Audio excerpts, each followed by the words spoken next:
안녕하십니까 시청자 여러분. 요사이 몇 주간 계속 한국의 국회의원 선거 얘기만 하다 보니까 세계가 어떻게 돌아가는지 좀 흐리멍텅해져서 총선 마당극 광장으로 들어가는 어구에 있는 전 세계를 좀 둘러보면서 문제되는 거 몇 마디 하고 가겠습니다. 오늘 현재로 세계에서 여야나 무슨 동서양을 가리지 않고 공동으로 세계의 지금 현대의 세계의 두 사람의 학살자, 예를 들자면 러시아의 푸틴과 이스라엘의 네타냐후 총리를 들고 있습니다. 푸틴은 엊그제 5선이 돼가지고 2030년까지 이제 집권을 할 수가 있게 돼 있고 아마 그 후에 종신 집권을 하리라고 생각합니다. 그런데 종신 집권하기까지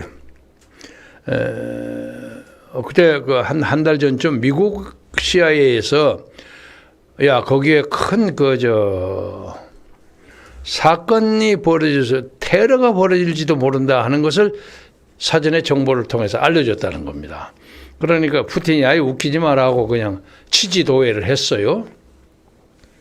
그리고 당당하게 5선에 또 합격해가지고 당선해가지고 큰 소리를 꽝 저쪽 붉은 광장에 모이는 그 가득 찬 러시아 국민을 향해서 민족주의 감정을 확 올리면서 이제 우리는 육로를 통해서 크리미아 반도에 도달할 것이다. 그건 뭐냐면 원래는 러시아에서는 크리미아 반도를 가려면 배를 타고 가는 게 많은데 그 다리를 이용해서 당당하게 크리미아 반도 우리 새로운 영토에 갈 것이다 하고 국민의 그 소위 민족주의적 감정을 확 들어 올려서 열광의 도가니로 만들었습니다.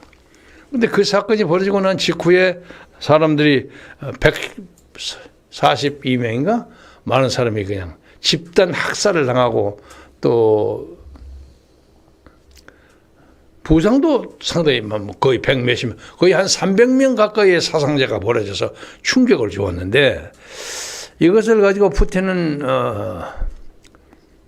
우크라이나에서 그걸 벌렸다 하고 이제 그쪽으로 적개적으로 확 돌렸는데 우크라이나의 제렌스키는 그 무슨 소리냐, 그 러시아 쓰레기 같은 놈들이 말이야 해도 너무한다고 반박을 했어요. 그리고 서구라파의 정보기관 그리고 또 미국도 그것은 IS 중동 지역의 반소련적인 성향을 가진 부족 국가들의 로 구성된 IS가 한 것이지 우크라이나가 한 것이 아니다. 그렇게 지금 그래서 푸틴이 상당히 몰려 있습니다. 또 하나는 이스라엘의 그 가자 지구에서 벌어지고 있는 학살. 이게 뭐 엉망진창입니다. 엉망진창이에요. 그 네타냐후라는 사람의 리쿠드라는 당을 영도하고 있는데 한 30석 됩니다. 거기에 이스라엘의 의회가 한 120석 정도 되는데 그게 한 30석인데 다수당은 아닙니다만은 원래 그 당을 메나켐 베긴이 만들었어요. 원래 그 유명한 테러리스트였습니다. 그래가지고 이스라엘을 통치하다가 이사크 라빈하고 왔다 갔다 이제 정권을 주고받고 했는데 당시에 아무튼 네타냐후가 팔레스타인의 메나켐 베긴하고 중동 평화 협상을 맺었어요. 그래서 시스파이어 휴전이 됐는데 그 후에 베긴의 후예인 네타냐후가 나와가지고 그냥 막 사살을 하는데 지금 오늘 현재로 보았어도 오늘 현재 발표에 팔레스타인 사람이 32,700명?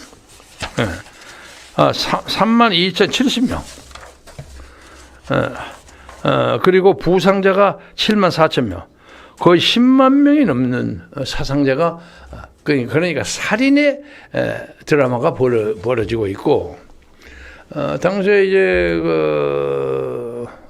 하마스가 통치하는 가자지구 그 지구를 완전히 쓸어서 뭐 세상 사람이 욕을 하든 말든 차제에 그 싹 밀어가지고 이스라엘 영토를 만들겠다 이런 각오를 가지고 있습니다.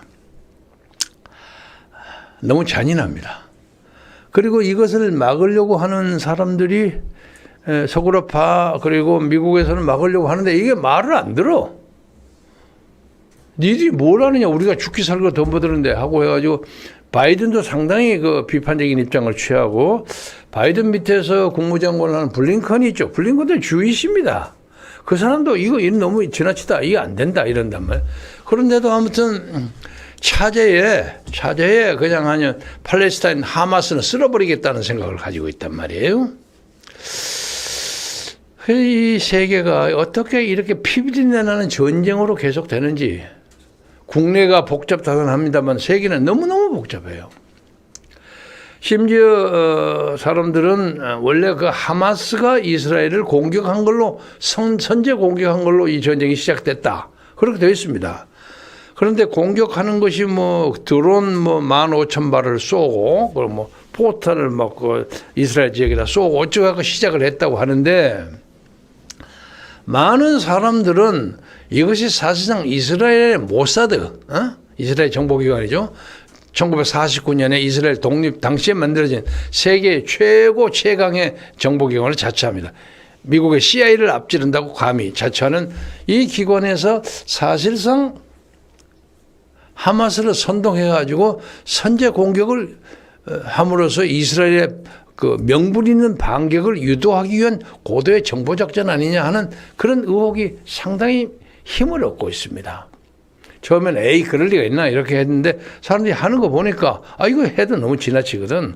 그리고 이 하마스가 사실상 이 이스라엘의 군대에 속수무책이에요. 개임이 안 돼. 상대가 안 되는 싸움이에요. 적당히 붙어야만 싸움을 할 만한데 이건 개임이 안 되는 거예요. 일방적인 학살이란 말이에요. 그리고 전쟁 장비나 뭐 이런 등등 뭐 병력 이런 데서 아주 부족한 하마스 쪽은 지하에 땅굴을 파가, 땅굴 하면 뭐 월맹하고 북한이 유명하지 않아요?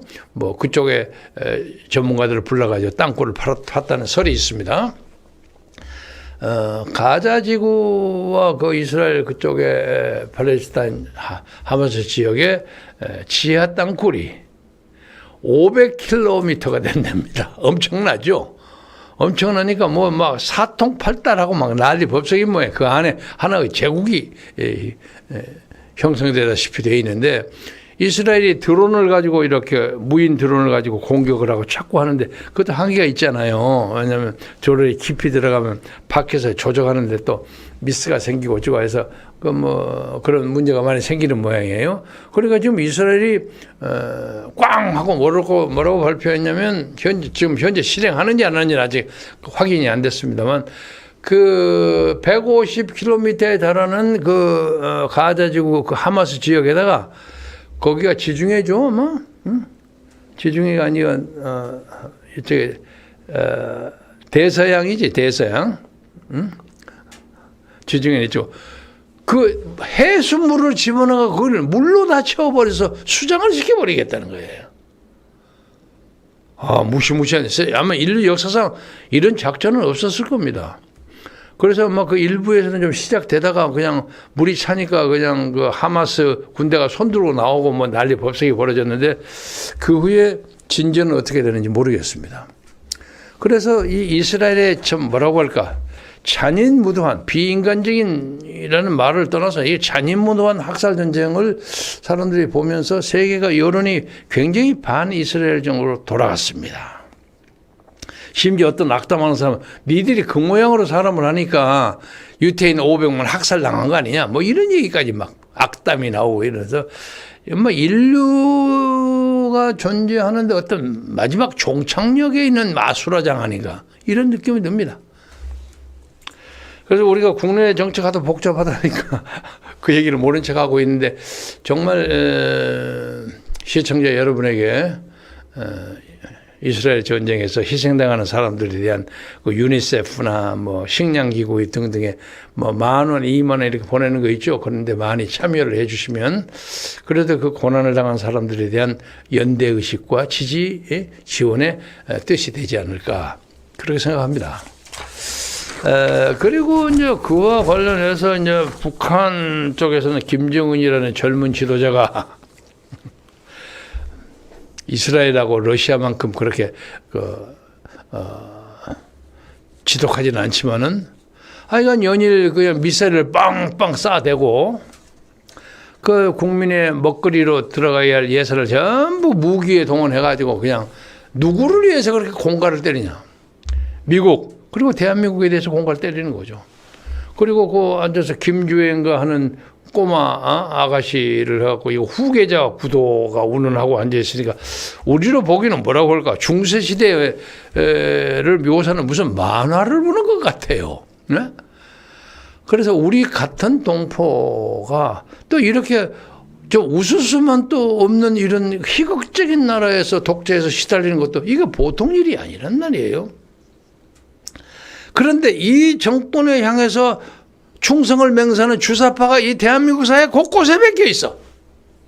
이거 이해할 수가 없어요. 아니 아무리 한때 뭐 김일성의 그 항일 전쟁에 일선 좀 경도된 사람이었다 할지라도 오늘의 북한에서 벌어지는 것에서 전직 주사파나 이런 사람들이 단 한마디도 제대로 공격하는 사람이 없어. 예? 그리고 그 사람들이 지금 가만히 보니까 이재명 휘하 근처에서 민주당, 더불어민주당을 장악하려는 시도가 많이 보여. 눈에 다 보입니다. 전문가들은 다 보입니다. 그래서 이번에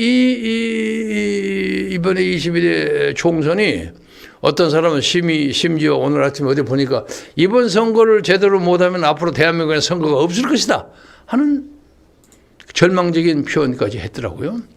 그리고 또 공병호 박사도 이번도 여전히 부정부패 선거가 감행되는데 이게 막을 방법이 없다 하고 한탄하더라고요. 그래서 아주 기가 막힙니다. 기가 막히는데 우선 국민의힘과 더불어민주당이 뭐 여론조사상으로 왔다 갔다 해요. 왔다 갔다 하는데 현재까지는 더불어민주당이 좀 앞서는 걸로 보여요. 그렇게 나왔는데 이제 아마 이재명이가 이제 표정 관리를 하려고 그러는지 어쩌는지 우리는 그렇게 많이 할 것이 아니라 151석만 해도 만족한다고 겸손을 떨어. 근데 이 겸손을 떠는 것에 이 국민의힘 사람들이 깜빡하고 또 넘어가는 사람들이 있어요. 그래서 한때는 국민의힘이 공천 과정에서 적어도 더불어민주당보다 좀 잘했거든. 말썽이 좀 덜했죠. 5.18 문제 가지고 몇 사람 잘라내고 하긴 했지만 그렇게 심하진 않았죠. 그래서 점수를 따는 듯 하다가 또 역전되는 것 같은 느낌이 들어요. 그래서 그 결과를 예단할 수가 없는 입장입니다. 그래도 예단을 못하고 둘 다 151석을 그러니까 과반수를 차지하지 못한다고 할지라도 적어도 더불어민주당이 단 몇 석이라도 앞서지 않을까 하는 것이 일반적인 관측자들의 평입니다. 그래서 3월 21일부터 23일까지 리얼미터에서 조사한 거 그렇죠? 이것을 근데 이게 벌써 이제 지난주 금요일이니까 앞으로 한 번 내지 두 번 정도의 여론조사가 나오고 그 다음에는 여론조사가 금지됩니다.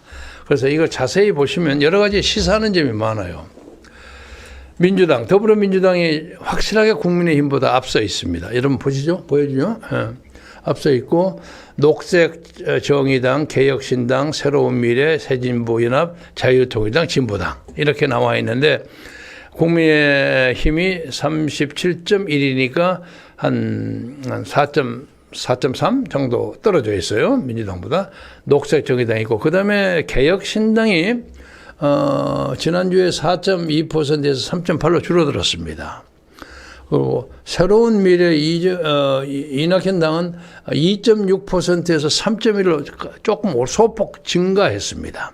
그리고 이제 지역구 공천을 마무리를 했는데 지역구 공천 수는 개혁신당이 더 많은 걸로 되어 있습니다. 대충 중앙선거관리위원회 한번 찾아봐요. 그리고 이쪽 새로운 미래가 조금 적은 것 같은데 저쪽의 개혁신당에는 그야말로 참신한 사람들, 이름을 모르는 사람들, 이런 사람들이 많이 들어서 아마 정치적인 어떤 메시지가 좀 약한 것 같고 새로운 미래는 그나마 29석인가 28석인가 32석인가 정도 되는데 그래도 거기는 좀 근수가 나가는 중량급의 사람들이 예를 들면 뭐 김종민 의원이니 뭐 이석현 의원이니 그리고 뭐 이낙연에다가 그리고 또 누굽니까 비례대표에도 김만음 교수 뭐 이런 사람들이 들어가서 좀 나아요. 그리고 그래서 아마 조금 올라가지 않았나. 그리고 이제 자유통일당 이 지난주에 2.6%로 올라가서 제가 이거 놀랄만한 진전이다 하고 얘기했는데 이번에 0.9%가 떨어져서 1.7%가 됐네요. 근데 여기서 좀 자유통일당은 엊그제 무슨 뭐 공천 헌금 관계로 YTN에서 대서특필이 돼가서 아마 이것 때문에 피해를 많이 보지 않을까. 옳고 그리고 정확하고 부정확하고 간에 일단 말썽이 한번 벌어지면 손해를 보기 마련입니다. 그리고 또 재미있는 것은 웃어야 할지 이번에 비례대표 진출하는 당이 뭐예요? 38개 당인가? 38개 당이에요. 우리 PD도 잘 모르는 헤아리. 38개 당인데 이게 길이가 말이죠. 종이가 51.7cm예요. 근데 이게 뭐 48 몇 cm쯤 되면 현재 있는 기계로 자동 개표를 할 수 있는데 이게 너무 길어가지고 할 수 없이 100% 수개표를 하게 됐어요. 그나마. 그러니까 비례대표의 개표에 있어서는 부정선거의 가능성이 많이 줄어들었다. 그러나 또 하나 문제가 있는 것은 부정선거 그 긴 데다가 위에 그 선거 관리한 도장을 찍혀서 나온단 말이에요. 그러니까 우리가 얼마를 100명을 투표를 했다고 할지라도 그중에 130명 투표했다고 20표를 중앙선거관리에서 집어넣을 수 있는 거야. 아무데나 찍어가지고. 이것을 못 먹어서. 그런데 지금까지 윤석열 대통령만이 이것을 해결할 수 있는 문제인데 아무 말을 안 해. 이거 송도 말년의 3대 불가사리처럼 이해할 수 없는 얘기야. 이해할 수 없네. 그러니까 그러나 수개표로 하니까 그나마 좀 나아졌다. 이런 느낌이 듭니다. 그리고 또 하나는 이제 비례대표로 가면 아까 그건 정당 지지도입니다. 비례대표는 놀랄만한 것이 국민의 미래 그러니까 국민의힘 위성정당입니다. 29.8 거의 30%하고 그다음에 더불어민주당의 위성정당은 20.1% 더불어민주연합 그리고 그들과 궤를 같이 한다는 진보 좌파들을 대변한다는 조국혁신당이 27.7% 그러니까 더불어민주당을 앞서버리는 거야. 이런 기괴한 현상이 벌어졌습니다.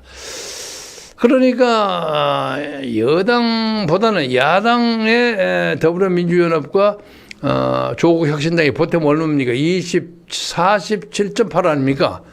47.8이니까 이거 30%보다는 훨씬 더 높죠. 그리고 밑에 있는 개혁신당이니 새로운 미래니 자유통일당 이게 다 우파들이거든. 우파 다 보태면 얼마입니까? 3, 7, 한 10%? 이게 다 한꺼번에 보태서 하나의 그 통합된 위성정당을 만들면 조국 혁신당하고 비교하는 한 20% 가까이 될 수가 있죠. 그건 비슷비슷하게 될 수 있는데 저 나눠서 각계약친 점포를 벌리니까 저 모양 저 꼴이 되는 겁니다. 그리고 이제 그동안 제법 2% 3% 당세를 과시했던 자유민주당 고영주의 자유민주당이 이 번호가 33번이가 돼. 그게 저 밑에요. 굉장히 불리하죠. 그렇지 않겠어요? 그래서 여기 또 포함되지 못했는지도 모르겠어요. 그리고 뭐 또 40만 이상의 당원을 과시하는 조원진의 우리공화당도 한때는 좀 뜨더니 요새는 안 보이네요. 그래서 조국의 조국 혁신당이 적어도 비례대표 선거에서는 아주 그냥 스타 플레이어 역할을 하게 보이는데 특히 이 현상이 광주에 아주 두드러집니다. 광주 표가 없어요? 광주, 이건 광주 비례대표, 이거 광주 거죠? 맞아. 아니 이건 광주의 지역구. 아니 광주 비례대표에 조국 혁신당이 40몇 프로야. 이건가? 이거 광주인가? 맞아. 이게 광주에. 그렇죠? 40.8%고 더불어민주연합, 국민의 미래를 다 앞서버려요. 그러면 어째서 광주 사람들은 이렇게 조국 혁신당에게 열광을 하는가? 이것이 예를 들면 이 40%와 더불어민주연합이면 70% 아닙니까? 대충 이것이 종래의 이재명의 더불어민주당에 대한 광주 호남 지역의 지지도입니다. 지지도인데 이재명 대표가 하도 하는 지시이고 왔다 갔다 하니까 광주 호남 사람 중에 반 이상의 사람들이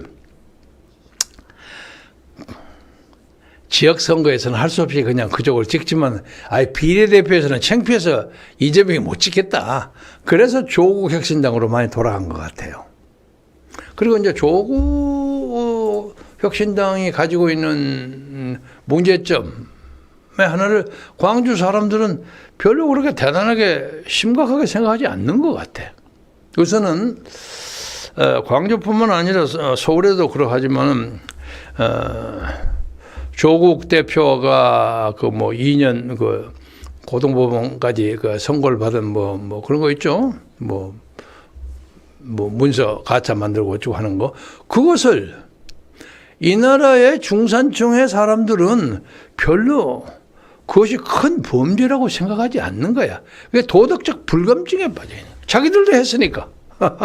자기들도 했으니까. 아마 그런 것 같아요. 그래서 그거 가지고 뭐 그렇게 뭐 야단 법석하느냐 이런 것처럼 보이고 또 하나는 조국 반대하는 사람한테 좀 미안한 얘기지만 조국이 잘생기지 않았어요. 훤칠하고. 그리고 뭐 그냥 무슨 재판을 받으러 갈 때도 그냥 나치 병정처럼 열심히 신나게 가고 머리 싹 올리면서 그러니까 그런 것에 매료되는 사람도 상당히 있는 것 같아요. 그리고 그런 어떤 정치적인 범죄나 문제에 대해서 크게 문제를 삼지 않는 사람들의 입장에서는 조국의 비례대표 그 멤버가 무슨 사건을 벌였든 말았든 간에 스펙이나 경력이 다른 여타 군소정당, 저는 중소정당이라고 부릅니다만 그 사람들의 후보들보다는 스펙이 훨씬 좋아.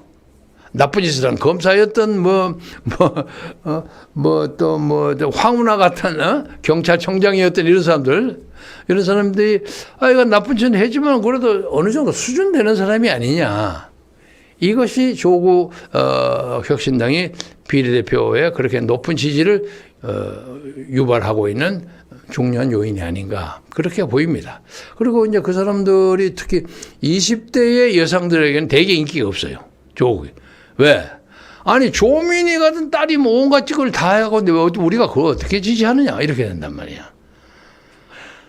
여러분이 아시다시피 조민은 대학원부터 그리고 의학 전문원과 세계의 중요하고 상당히 명성 있는 기관을 시험을 한 번도 안 보고 문서로만 만들어서 올라간 사람이야. 그것도 레코드죠. 그 사람을 우리가 어떻게 그 아버지를 어떻게 지지할 수 있느냐 이런 것이 있는 것 같아요. 그래서 이게 우리나라에서 이게 민주주의가 이거 하는 것이 이게 무슨 장난거리도 아니고 말이야. 참 무슨 절망감과 좌절감을 느낍니다. 그래서 앞으로 어떻든 간에 이 문제가 좀 잘 해결됐으면 좋겠고요. 또 재미있는 거 하나는 세종시의 김종민 후보에 대한 얘기가 있는데 그것은 제가 특별히 이 프로그램 끝나고 나면 다시 하려고 합니다. 지금 이것은 김종민 후보가 새로운 미래 간판을 가지고 세종시에 투입되기 전의 것입니다. 그러니까 더불어민주당 강준영, 국민의힘 김준배, 이태원, 박순주, 조광수, 신용호 이렇게 들어갔는데 나중에 이것이 싹 무시돼 가지고 새로 뽑은 더불어민주당의 후보가 뭐 부동산 투기 때문에 막 잘려버린 그런 아주 기괴한 사건이 벌어졌는데 이건 나중에 좀 큰 사건이 놔두고요. 강북 을구에서는 그 새로운 미래 출신의 육선 의원 이석현 의원이 갑자기 그걸 들어갔어요. 왜냐면 한민수하고 덤보 들어갔단 말이에요. 그래서 이것이 상당한 파란을 일으킵니다. 왜냐하면 이석현과 거기에 있는 박용진은 같은 계열의 사람이라고 볼 수 있죠. 그 이재명의 반대파 아닙니까? 그래서 강북 울고 막 흐트러져 있는데 박용진의 지지 세력이 이석현으로 몰릴 가능성이 있다. 이 사람은 명석 국회 육선 의원이고 부의장까지 한 사람이에요. 그런데 원래 새로운 미래 창당 준비위원장을 하다가 뭐 자기는 해도 좋고 안 해도 좋고 하는 그런 입장을 가지고 있었는데 그 비례대표 선출에서 너무 많은 문제가 있었던 모양이에요. 비례대표를 정한 사람이 누굽니까? 조기수가 아닙니까? 조기수 공천관리위원장. 조기수가 누굽니까? 노무현 대통령 때 그 무슨 홍보수석이 한 여자예요. 이 사람을 누가 데려왔느냐? 나중에 또 얘기가 김종민 의원이 데려왔어요. 그래서 완전히 그냥 비례대표 뭐 그 선정하는데 막 독자적인 입장을 취해가지고 반발이 많았던 모양이에요. 그래서 국회 법제처장가 했던 그 김만음 교수도 나가버렸고, 그리고 이석현이 나이 더럽고 치사하다 서류를 준비해서 내가 간두겠다고 빠져버렸는데 갑자기 강북을 사건이 생겼단 말이야. 강북을 사건에 어떤 권력의 바꿈, 진공이 생겼단 말이야. 아, 여기 들어가면 뭐 되겠구나 해서 갑자기 준비를 하니까 안 되잖아요. 이석현이 서류가 다 있거든요. 갑자기 말을 아주 오후에 그걸 탁 집어넣었단 말이에요. 강북에 새로운 정치적 지형이 생긴 거야. 그래서 그 한민수 그 후보, 더불어민주당 후보, 이 사람은 강북에도 생판 낯선 사람이거든. 번지수도 모르는 사람이야. 그래서 이석형이가 상당한 선전을 할 수 있지 않을까. 그래서 잘못하면 그 이석형과 지금 국민의힘 쪽에 나온 박용진 변호사, 그렇지? 변호사, 박진웅 변호사, 아주 참신한 변호사인 것 같아요. 누구야, 용산에 윤석열 대통령실에서 뭐 행정관 했다는 젊은인데 그 두 사람의 싸움이 되지 않을까. 그런 느낌이죠. 그래서 좀 새로운 미래에서는 아마 좀 나중에도 얘기하겠습니다만 뭐 이낙연 후보가 광산에서 아주 저조한 실적을 올리고 있어. 그게 19 내지 20%밖에 안 되고 그 뭐 문형태는 뭐 60몇 % 올라가기 때문에 그렇죠? 19%, 21도 올라가고 63% 이게 게임이 안 된다고 보는 거야. 그래서 오히려 이석현이가 될 수 있지 않을까 이런 생각을 하고 있는 모양이에요. 그러나 이제 비례대표의 경우에는 한 2명 정도는 새로운 미래에서는 될 것 같은 느낌이 듭니다. 그리고 진보신당, 이준석 당도 아슬아슬하기는 하지만 1명 혹은 2명은 될 것 같다. 그러니까 비례대표라는 게 많으면 적으면 한 6명, 많으면 한 8명 정도의 그 사리가 빕니다. 그걸 가지고 지금 경쟁하는 거예요. 경쟁하는 것에 자유통일당이 우람찬 자세로 탁 등장을 했다가 그 YTN 보도 때문에 문제가 좀 복잡하게 벌어졌어요. 그건 뭐 다음 시간에 얘기하겠습니다. 오늘은 우선 비례대표의 요지경 소홀 일부를 얘기하고 마지막으로 이제 마무리하면서 이재명과 한동훈의 이제 퍼포먼스를 좀 보겠는데 이재명의 발언 중에는요 중앙선거관리위원회에서 확인을 해봐야 할 문제지만 선거법 위반의 소지가 있는 발언이 많습니다. 그래서 그 문제에 대해서는 국민의힘 쪽에서 심각하게 그걸 스터디하고 있는 것 같고, 한동훈은 뭐 제가 꼭 좋아하는 젊은이는 아닙니다만은 그만하면 선거대위원장을 잘한 거라고 보아집니다.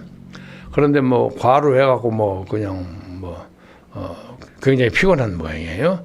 그러나 오늘 지금 현재 지금 상황이 어떻게 될지는 모르지만 어저께 그 의사협회 사람들하고 만나가지고 대화에 물고 채널을 여는 데는 일조를 했어요.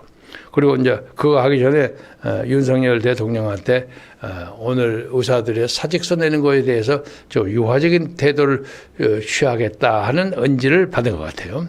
근데 이제 의사들이 일단 사직서를 내놓아 버리면 그거 복잡합니다. 오늘부로 이제 내는 걸로 되어 있는데, 그래서 대화가 극적으로 어떤 대화를 계속하겠다는 그 양해가 구해질 수도 있고, 아니면 또 의사들이 뿌듯해갖고 사직서를 내버릴 경우도 그것을 당장 처리하는 게 아니라 약간 유연한 입장으로 처리를 플렉시블하게 하겠다 하는 그런 자세가 마련되어 있는데, 제가 보기에는 타협점이 있을 것처럼 보입니다. 그리고 좀 의사협회에서 주장하는 얘기도 맞고 또 상당 부분은 맞지 않아요. 의사들이 주장하는 것은 속 보이는 대목이 적지 않아요. 그래서 이 나라의 의료체계의 정비를 위해서 지난주도 얘기했습니다마는 윤석열 정부가 왜 하필 이 이슈를 선거 때 끄집어냈느냐 하는 질문을 했지만 어차피 해놓은 거니까 이기고 지고 간에 이 나라의 의료체계를 바꾸기 위해서 과감하게 새로운 이슈를 던졌다. 그리고 그 이슈를 던진 것에 대해서 지금까지 현재로서는 국민의 다수가 잘한 일을 했다 하는 평가를 받고 있습니다. 근데 의사들이 워낙 이제 고급 인력이고 세련되고 전략적인 사람들이기 때문에 만만치가 않아. 뭐 사람을 차별할 건 아니지만 노동조합 다루는 거가 달라. 이 사람들 아주 고도로 지능화되어 있는 사람들이기 때문에 다루기 어려울 거예요. 그래서 그 문제를 가지고 크게 그냥 파탄이 나지 않는 한 선거에 큰 영향을 미치지는 않을 것 같다. 그리고 특히 오늘부터 내일 사이에 그 진지한 대화를 한다. 그리고 의대 정원 뭐 2,000명에 대해서 약간의 플렉시블한 입장을 지어서 한 700명이나 1,500명은 너무 적은 것 같아요. 전체적인 균형으로 봐서. 그런 문제에 대해서 조정을 하면 대화가 가능할 것이다. 또 지나가는 말로 그 세종시가 지금 20몇 명이야. 그죠? 의과대학이 아주 의대생이 적은데 세종시 조그만 데 아닙니까? 근데 뭐 거기다 의과대학생을 신입생을 200명이나 만듭니까? 이거 잘못된 거야. 그런 문제에 대해서 서울이 아니고 지역이라고 할지라도 지역에 균형하는 데는 약간의 조정이 필요하다 하는 것이 국민 대다수의 여론입니다. 오늘은 이 말씀 일단 여기서 끝마치고 제가 한 10분 후에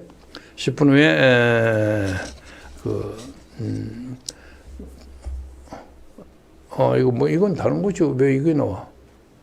최종 선거 이변 김종민이야. 김종민 인이 아니고 김종민 나중에 바꾸고 참 이거 지나가면서 김종민 전 의원이 개혁신당에서 선거관리위원장을 사퇴하고 물러났어요. 그래서 뭐 누가 김종민 의원 김종인 의원 어디 갔습니까? 그분 집으로 돌아가셨습니다. 하고 얘기를 했다고 해서 우선 본인이 그동안 나름대로 화려한 경력에 뭐 야당 혹은 여당에서 뭐 선거관리위원장도 하고 뭐 별거 다 했는데 어떻게 그냥 꼬맹이 청년 자기가 사랑했던 이준석이가 해달라고 하도 액을 복구를 하니까 와서 보니까 이게 생각보다 잘 안 되거든. 그래서 아까도 제가 말씀드렸듯이 한 명이나 두 명은 비례대표가 될 가능성은 있지만 자기가 그다 이름을 넣기는 곤란하잖아요. 거의 한 7, 8명 정도의 예상이 된다면 김정희는 비례 2번 그러니까 남자 1번을 해가지고 비례 6선의 신기록을 세울 야심도 있었을 겁니다. 그런데 보아하니까 이게 안 되겠거든. 그리고 선거관리위원장 하다가 뭐 이런 식으로 적당히 끝나면 자기 비난이 자기한테 돌아올 것 같다 해서 나는 공천만 적당히 교통 정리하고 물러나간다 하고 물러나가서 지금 집에서 편하게 뉴스 보면서 편하게 지내고 있을 겁니다. 잘하는 선택이라고 봅니다. 오늘 이 말 마치고요. 조금 이따 다시 여러분을 뵙겠습니다. 고맙습니다.